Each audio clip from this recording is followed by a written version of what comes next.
Саламатсыздарбы, урматтуу ата-энелер жана окуучулар. Кыргыз тили сабагын баштайбыз. Бүгүнкү сабакты Гарвард билим берүү тарбиялоо комплексинин 2-класс окуучулары үчүн кыргыз тили мугалими мен Суюнова Аида Абдыкаровна өтө бермекчимин. Анда эмесе балдар, окуу куралдарыбызды даярдап, бүгүнкү видео сабагыбызды конт коюп көрөбүз. Балдар, биз жашаган өлкө кандай аталат? Азаматсыңар. Биз жашаган өлкө Кыргызстан деп аталат. Кыргызстан көп улуттуу өлкө.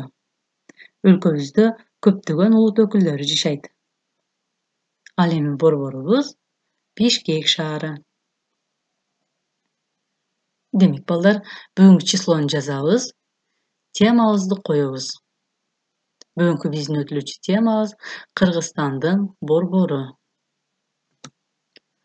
Алгач балдар, биринчи көнүгүүдө берилген ырды окуп чыгабыз. Бишкек. Бак дарактуу, көрктүү, өсөт, өнүгөт, өзгөрүлөт. Көргөндүн көз жоосун алат, менин туулган жерим.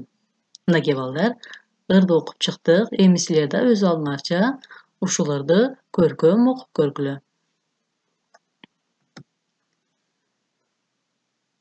Эми балдар, экинчи көнүгүүнү жазабыз. Диптериңерге экинчи көнүгүү деп жазгыла. Экинчи көнүгүүдө белгиленген сөздүн айтылышын жазгыла деп тапшырма берген. Мында бизге өзгөрүлөт сөзү транскрипциянын ичине алып, айтылышын жазып чыгабыз. Өзгөрүлөт.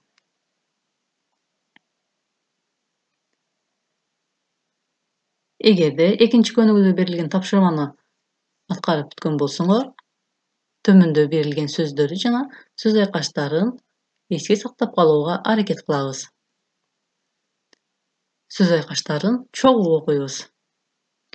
Борбор, столица, деп аталган, носил название, имараттар, здания, курулган, построены, бак-дарактуу, көрктүү, зеленый, красивый, өнүгөт, өзгөрүлөт, развивается, изменяется, көз жоосун алат, восхищает взгляд. Мынакей балдар, сөздөрдү жана сөз айкаштарын окуп чыктык. Эми үчүнчү көнүгүүдү дептерибизге жазабыз. Үчүнчү көнүгүүдө сүйлөмдү толуктап жазгыла деп тапшырма берген.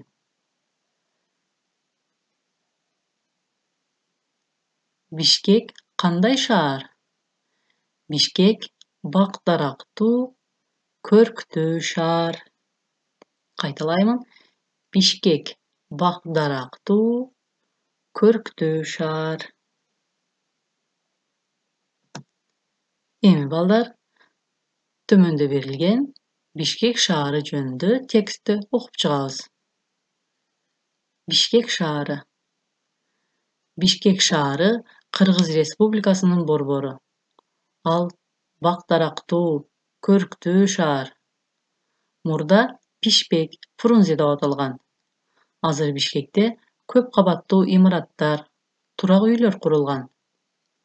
Шаарда көптөгөн гүлзарлар, бакчалар, сейил бактар бар. Борборубузда опера жана балет театры, кыргыз жана орус драма театрлары, куурчак театры, филармония, цирк жана көптөгөн кинотеатрлар, музейлер бар. Мынакей балдар, бизге берилген текстти окуп чыктык. Эми төмөндө берилген суроолорго жооп беребиз. Биринчи суроо.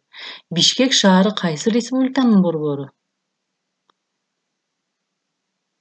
Бишкек шаары Кыргызстандын борбору.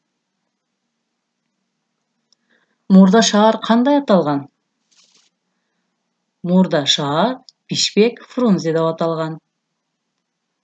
Үчүнчү суроо. Азыр шаарда эмнелер курулган? Азыр шаарда көп кабаттуу имараттар, турак үйлөр курулган. Төртүнчү суроо. Шаарда кандай театрлар бар? борборубузда опера жана балет театры, кыргыз жана орус драма театрлары, Куурчак театры жана башка көптөгөн театрлар бар.